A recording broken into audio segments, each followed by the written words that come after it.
آیت نمبر ہے 27۔ آیت نمبر ہے 27۔ بسم اللہ الرحمن الرحیم۔ الحمد للہ رب العالمین، والصلاة والسلام على سید الانبیاء والمرسلین، وعلى آلہ واصحابہ اجمعین۔ اما بعد فاعوذ باللہ من الشیطان الرجیم، بسم اللہ الرحمن الرحیم۔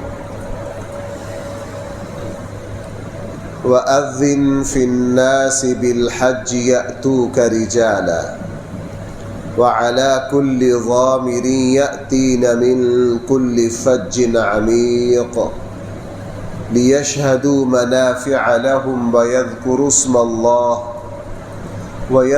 اسْمَ اللَّهِ فِي أَيَّامٍ مَّعْلُومَاتٍ عَلَى مَا رَزَقَهُم مِّن بَهِيمَةِ الْأَنْعَامِ فَكُلُوا مِنْهَا وَأَطْعِمُوا الْبَائِسَ الْفَقِيرَ ثُمَّ لْيَقْضُوا تَفَثَهُمْ وَلْيُوفُوا نُذُورَهُمْ وَلْيَطَّوَّفُوا بِالْبَيْتِ الْعَتِيقِ۔ صدق اللہ مولانا العظیم۔ بیت اللہ شریف کی تعمیر کے بعد اللہ تعالیٰ نے سیدنا ابراہیم خلیل اللہ علیہ السلام کو حکم دیا، وَأَذِّن فِي النَّاسِ، آپ لوگوں میں حج کا اعلان کریں۔ ابراہیم علیہ السلام نے اعلان کیا۔ کل کے درس میں نے عرض کیا تھا، علامہ ابن کثیر نے حضرت عبداللہ ابن عباس سے، دوسرے صحابہ تابعین سے اس بات کو نقل کیا ہے کہ جبل ابی قبیس پر چڑھ کر، جو صفا کے ساتھ ہے، جہاں تقریباً شاہوں کے محل ہیں، اس پہاڑ پر چڑھ کر حضرت ابراہیم علیہ السلام نے اعلان کیا کہ میں نے اللہ کا گھر تعمیر کیا ہے، اے لوگو تم اس کے طواف کے لیے آؤ۔ اللہ تعالیٰ نے پھر ابراہیم علیہ السلام کی اسی آذان کے نتیجہ میں آج تک صرف رسول اللہ صلی اللہ علیہ وسلم کی امت نہیں، پہلی امتیں بھی، پہلے نبی بھی، اکثر انبیاء وہ ہیں جو بیت اللہ کے طواف کے لیے بیت اللہ آئے ہیں۔ پہلی امتیں بھی اسی طرح آئی ہیں۔ رسول اللہ صلی اللہ علیہ وسلم کی نبوت سے پہلے بھی بیت اللہ کا طواف لوگ کرتے تھے، اور اسلام آنے کے بعد تو اللہ جل جلالہ نے، میرے خیال سے تاریخ کا سب سے بڑا جو اجتماع ہوا وہ رسول اللہ صلی اللہ علیہ وسلم کے حجۃ الوداع سے ہوا، ماضی کے اعتبار سے۔ بعد میں تو پھر اللہ تعالیٰ نے امت مسلمہ کی تعداد کو بڑھا دیا، اور اب تو آپ اسی رمضان میں کوئی بتا رہے تھے کہ اس رمضان میں جو لوگ عمرہ کے لیے آئے ہیں ان کی تعداد کو 10 کروڑ ہے۔ ابھی جو حج سالانہ جو ہے وہ 18 کروڑ مسلمانوں کا آنا جانا ہوتا ہے بیت اللہ شریف، اور ابھی حج ہوگا، حج میں 14-15 لاکھ، بعض مرتبہ اس سے اوپر تعداد 30 لاکھ تک تعداد چلی جاتی ہے۔ تو سارے لوگ، سارے مسلمانوں کو حکم ہے کہ بھائی وہ کس کے لیے آئیں؟ حج کے لیے۔ اب یہ تو ہر مسلمان سمجھتا ہے کہ حج جو ہے وہ اسلام کے 5 بنیادی ارکان میں سے ایک رکن ہے۔ حج جو ہے وہ اسلام کے بنیادی ارکان میں سے ایک رکن ہے۔ سب سے پہلے ایمان لانا ہے، پھر نماز ہے، پھر زکوٰۃ کے احکام آئے، پھر روزہ کے احکام آئے، اور سب سے آخر میں جو رکن، جو فریضہ مسلمانوں کو ملا وہ حج کا ہے۔ حج کس مسلمان پر فرض ہے؟ جس مسلمان کے پاس حج کے دنوں میں، جس مسلمان کے پاس حج کے دنوں میں اتنے وسائل ہوں کہ وہ اپنے شہر اپنے گھر سے بیت اللہ تک پہنچنے کے، وہاں رہنے کے، وہاں سے واپس اپنے گھر تک آنے کے اخراجات رکھتا ہوں، اور ساتھ ساتھ جتنے دن حج میں لگتے ہیں اپنے اہل و عیال کے پیچھے اخراجات بھی اس کے پاس ہوں، تو بھائی ایسے مسلمان پر حج کیا ہے؟ فرض ہے۔ مثلا آج کل کے دور میں اگر 12 لاکھ روپے کا پیکج ہے، اگر کسی مسلمان کے پاس 12 لاکھ روپے ہے اور اس کو جو مہینہ 35 دن وہاں لگیں گے، ان 35 دن میں بیوی بچوں کے اپنے فیملی کے اخراجات بھی اس کے پاس ہے، تو بھائی اس مسلمان پر حج کیا ہے؟ فرض ہے۔ اس اعتبار سے دیکھا جائے تو مسلمانوں کی بہت بڑی تعداد وہ ہے جس پر حج فرض ہے۔ بھائی جس پر حج کیا ہے؟ اور حج فرض ہونے کے بعد نہ کرنا، ہمارے آقا صلی اللہ علیہ وسلم جیسے مہربان اور شفیق اور رحمت للعالمین جب کسی بات میں سختی فرمائے تو وہ واقعتاً ایسی بات ہوتی ہے کہ وہاں سختی ہونی چاہیے۔ رسول اللہ صلی اللہ علیہ وسلم نے فرمایا، جو مسلمان حج فرض ہونے کے بعد نہ کرے مجھے اس کی کوئی پرواہ نہیں، وہ یہودی ہو کر مرے، وہ عیسائی ہو کر مرے۔ اللہ کے نبی نے اتنی سخت بات ارشاد فرمائی۔ اس لیے ہمارے یہاں یہ جو سمجھ لیا گیا ہے کہ حج فرض ہونا ہے اس وقت جب ساری اولاد کی شادیاں کر لو، یا ذاتی مکان بنا لو، یا اپنے ماں باپ کو بھی پہلے حج کروا لو۔ تقریباً ہر سال ہم سے کوئی نہ کوئی مسئلہ پوچھتا ہے کہ جی میں حج پہ جا رہا ہوں، تو محلے کے لوگ مجھے ٹوک رہے ہیں کہ تمہارے ابا نے حج تو کیا نہیں، تم کیسے جا رہے ہو؟ یہ بات بالکل غلط ہے۔ ہر مسلمان کا اپنا اپنا فریضہ ہے، ہر مسلمان پر حج کرنا لازم ہے۔ مسلمانوں کی بہت بڑی تعداد وہ ہے جن پر حج فرض ہے، لیکن وہ اپنے فرض کو ادا کرنے کی کوشش نہیں کرتے، ادا کرنے کی کوشش نہیں کرتے۔ اس لیے ہر مسلمان کو اپنے فریضہ کی ادائیگی کی کوشش کرنی چاہیے۔ دوسری بات، وہ دوسری آیت میں آ رہی ہے، اس کو میں یہی بیان کر دیتا ہوں۔ حج کرنے میں بندے کو تھوڑا سا دنیاوی طور پر یہ خطرہ ہوتا ہے کہ یار حج کا یکدم بڑا خرچہ ہے، 13-14 لاکھ وہاں خرچ ہونا ہے، پیچھے بھی خرچ ہونا ہے، اگر بیوی کو بھی ساتھ لے گئے یا والدین کو بھی ساتھ لے گئے تو یہ خرچہ جو ہے یہ تو 35-40 لاکھ پر 50 لاکھ پر پہنچ جائے گا۔ رسول اللہ صلی اللہ علیہ وسلم نے فرمایا، پہلے تو یہ دیکھ لیجئے قرآن نے یہاں کہا لیشہدوا منافع لہم، تم حج کرو اور حج میں ہم نے تمہارے لیے جو برکتیں رکھی ہیں اس کو دیکھو۔ بھائی اللہ تعالیٰ کیا فرما رہے ہیں؟ تم حج کرو، حج میں ہم نے تمہارے لیے جو برکتیں رکھی ہیں ان کا مشاہدہ کرو۔ رسول اللہ صلی اللہ علیہ وسلم نے فرمایا تم کثرت کے ساتھ زیادہ سے زیادہ حج اور عمرہ کیا کرو۔ حج اور عمرہ غربت کو اور گناہوں کو اس طرح مٹاتا ہے جس طرح لوہے کی بھٹی جو ہے وہ لوہے کے زنگ کو ختم کرتی ہے۔ نبی کریم صلی اللہ علیہ وسلم نے بھائی کیا فرمایا؟ حج غربت کو بڑھاتا ہے یا کم کرتا ہے؟ حج سے غربت ختم ہوتی ہے، عمرہ کرنے سے اللہ تعالیٰ رزق کی برکت دیتے۔ اسی لیے یہ بات پورے چیلنج اور ذمہ داری سے کہی جا سکتی ہے، اس لیے کہ ہمارے آقا صلی اللہ علیہ وسلم کی بات ہے، قرآن کریم کی بات ہے، اس میں جھوٹا ہونے کا سوال ہی پیدا نہیں ہوتا۔ کوئی مسلمان یہ نہیں کہہ سکتا کہ میں حج کرنے کے بعد ایسی غربت کا شکار ہوا ہوں۔ آپ حضرات میں سے اکثر وہ ہیں جن کو اللہ لے کر گیا ہے، کوئی عمرے پر گیا ہے، کوئی حج پر گیا ہے۔ حج اور عمرہ کرنے کے بعد کوئی کمی محسوس نہیں ہوتی، اللہ تعالیٰ اس کو بڑی آسانی سے پورا کر دیتے، اللہ تعالیٰ اس کو بڑی آسانی سے پورا کر دیتے۔ میرے ایک دوست ہیں، وہ بہت زیادہ عمرہ کے لیے بھی جاتے ہیں، حج پر بھی بار بار گئے۔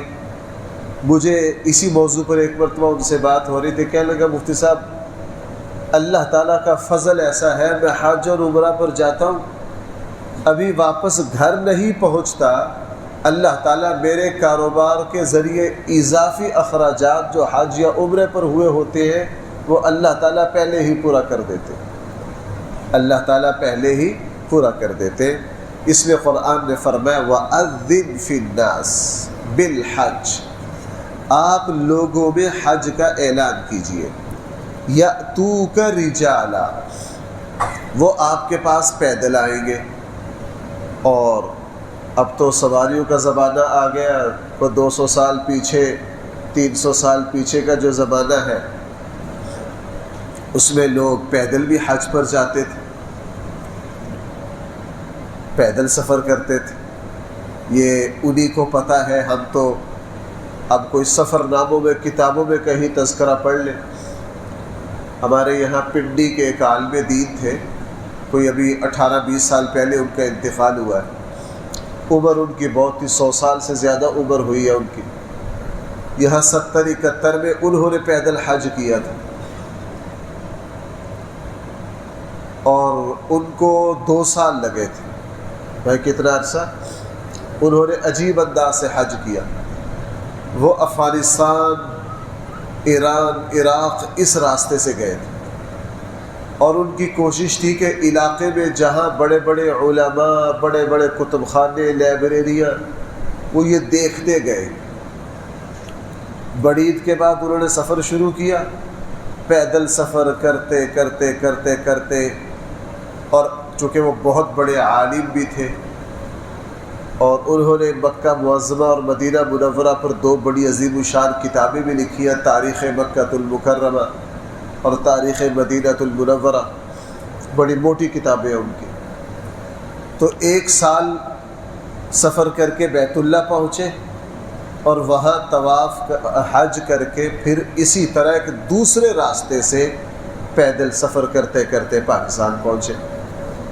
اب یہ تو بھائی اس کی ہے تو مشقت بڑی، لیکن حقیقت میں روحانی عمل میں جہاں مشقت ہوتی ہے وہاں لذت بھی بہت ہوتی ہے، وہاں اللہ تعالیٰ سکون بھی بہت دیتے ہیں۔ بہرحال یأتوک رجالا، لوگ حج پر آئیں گے پیدل، وعلی کل ضامر، اور ہر دبلی پتلی اونٹنی اور سواری پر سوار ہو کر آئیں گے، یأتین من کل فج عمیق، اور آئیں گے ہر دور دراز کے علاقے سے، اور آج تک اسی طرح ہو رہا ہے اور قیامت تک اسی طرح ہو رہا ہے۔ دور دراز کے مسلمان، آج حج کا سیزن شروع ہو گیا ہے، جوق در جوق مسلمان وہاں پہنچ رہے ہیں۔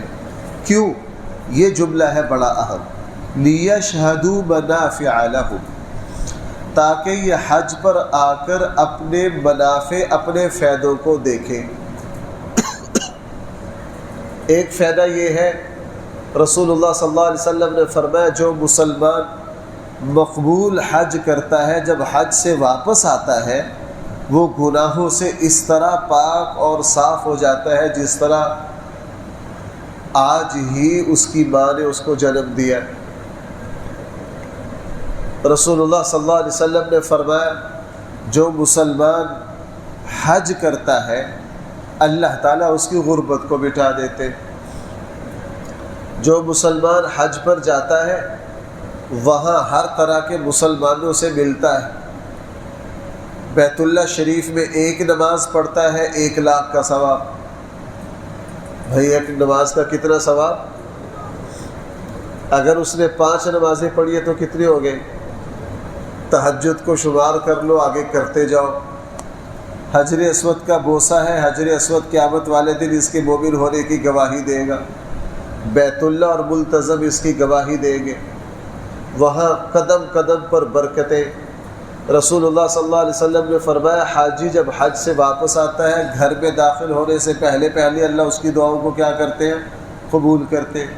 حدیث میں ہے حج اور عمرہ کرنے والے اللہ کے مہمان ہیں، ضیوف اللہ ہیں، بھائی کیا ہے؟ اللہ کے مہمان ہیں۔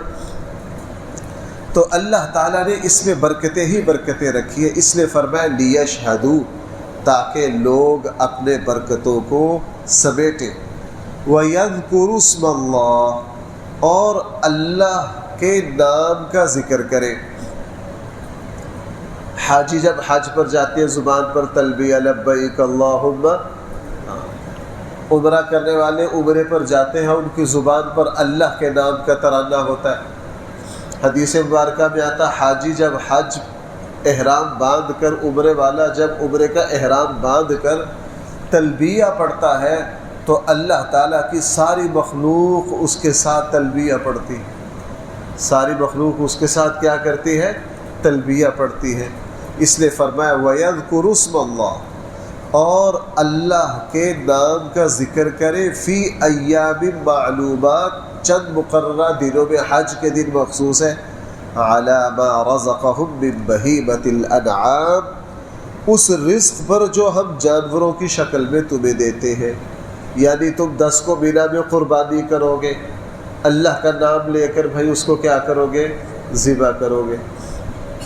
اتنی قربانی ہوتی ہے، اگر کوئی بے برکتی ہوتی تو اتنی قربانی سے جانور ختم ہو جانے چاہیے۔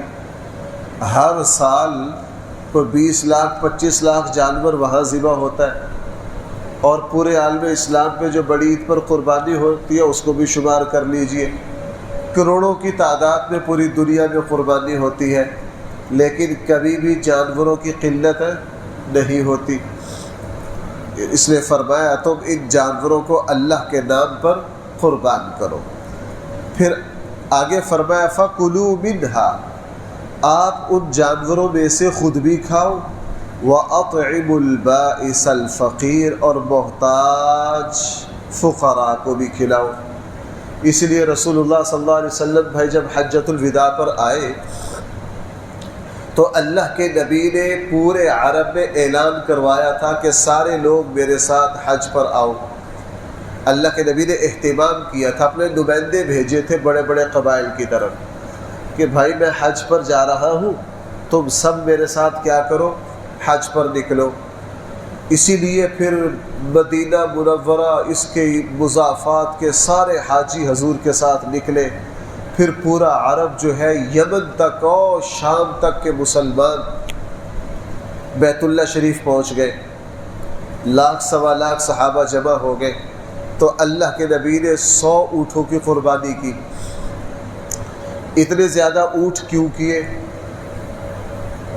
ایک تو اللہ کے نبی سب سے بڑے سخی تھے، دوسرا اللہ کے نبی کو پتہ تھا تعداد کتنی ہے، 1 لاکھ سوا لاکھ ہے، دوسروں کی مہمانی کے لیے 63 اونٹ خود جمع کیے، خود ذبح کیے، اور باقیوں کا حضرت علی کو حکم دیا، اور آپ نے پھر عام دعوت کے لیے سب کو حکم دیا کہ ان کے گوشت کو کھاؤ۔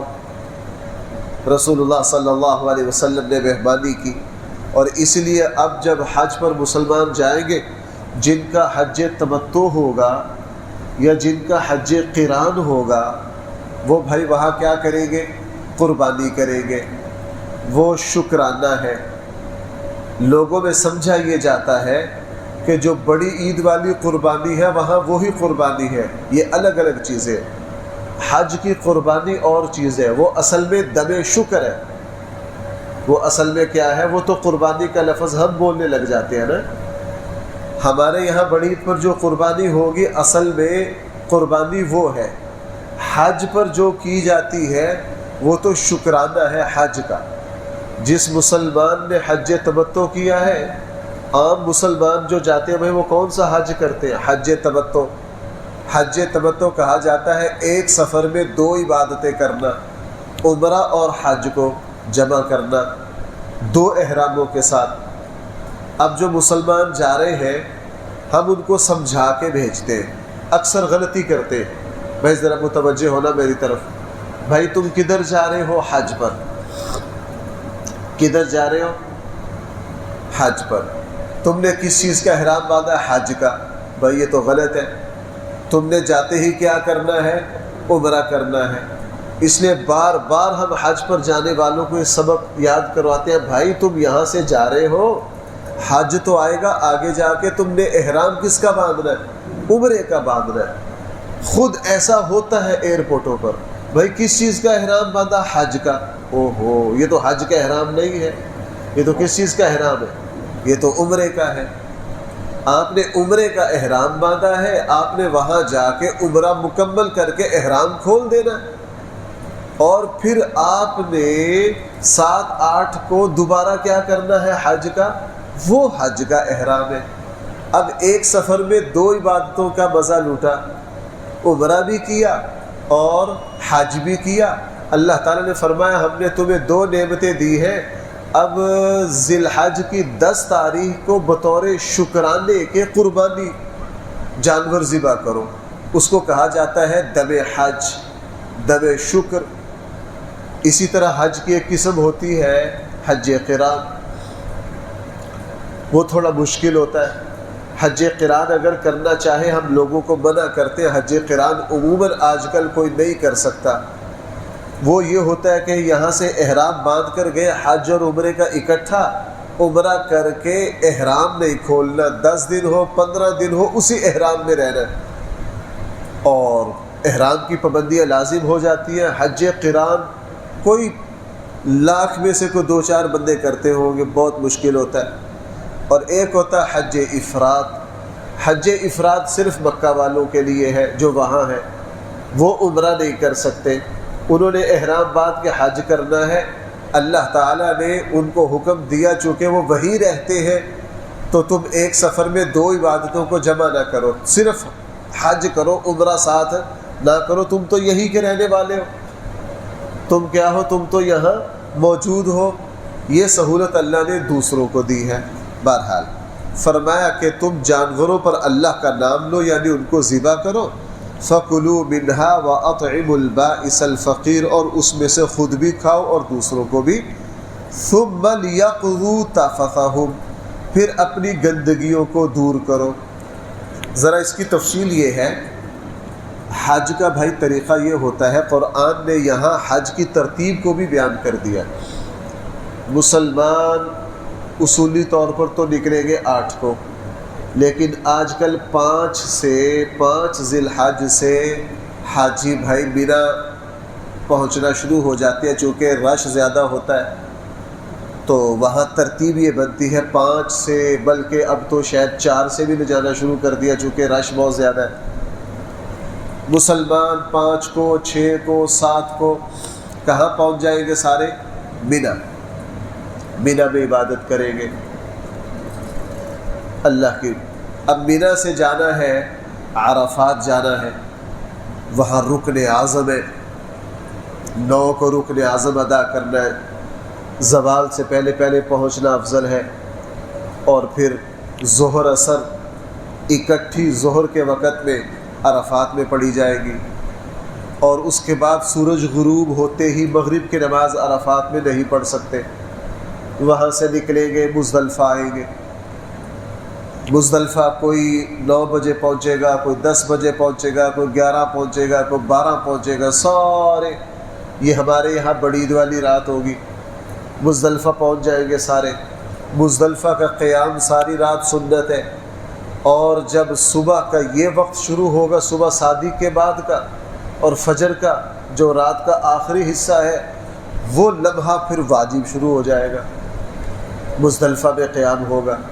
اور مزدلفہ کے قیام کے بعد جیسے ہی سورج نکلے گا، اس کے بعد سب نے پہنچنا ہے مینا میں آ کے بڑے شیطان کو کنکریاں مارنی، بڑے شیطان کو کنکریاں مار کے، اور پھر سارے لوگوں نے قربانی کرنی ہے۔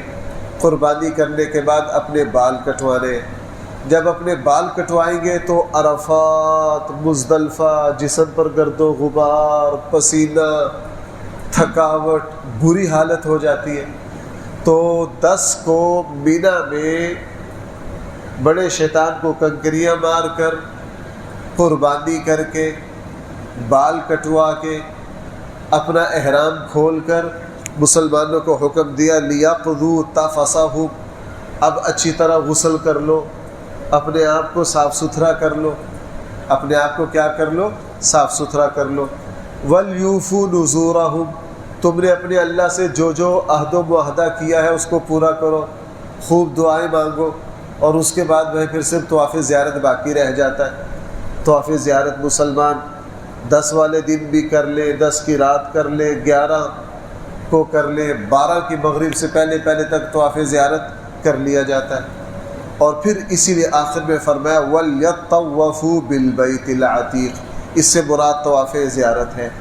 پھر کیا کرو؟ طواف زیارت کرو، جو حج کے رکن، حج کے بڑے رکن 2 ہی ہیں، عرفات میں قیام کرنا اور اس کے بعد بھائی کیا کرنا؟ طواف زیارت کرنا۔ قرآن نے یہاں ترتیب کو بیان کر دیا، اور آگے آخر میں فرمایا وَلْيَطَّوَّفُوا بِالْبَيْتِ الْعَتِيقِ۔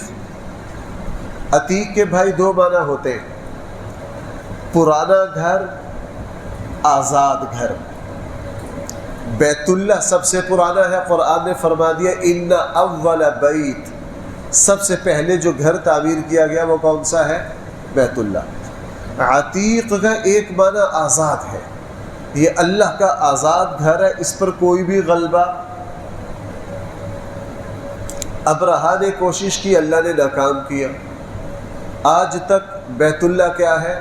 آزاد ہے، یہ اللہ کی شان ہے۔